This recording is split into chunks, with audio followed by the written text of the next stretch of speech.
Hello guys, in this video I'm going to show you how to create a brainstorming format in the Canva app. But before that, don't forget to subscribe and leave a comment down below, because at 10,000 subscribers I'm going to show you my whole YouTube revenue statistics and growth strategy. So without further ado, let's just jump right into it.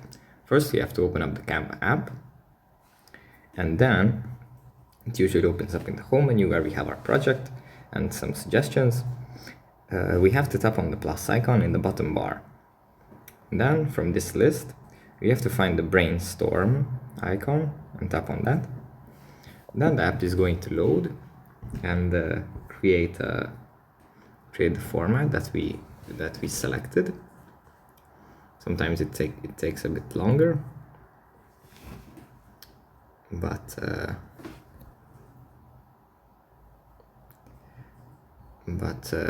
after it has loaded, we can start creating, and that's pretty much it.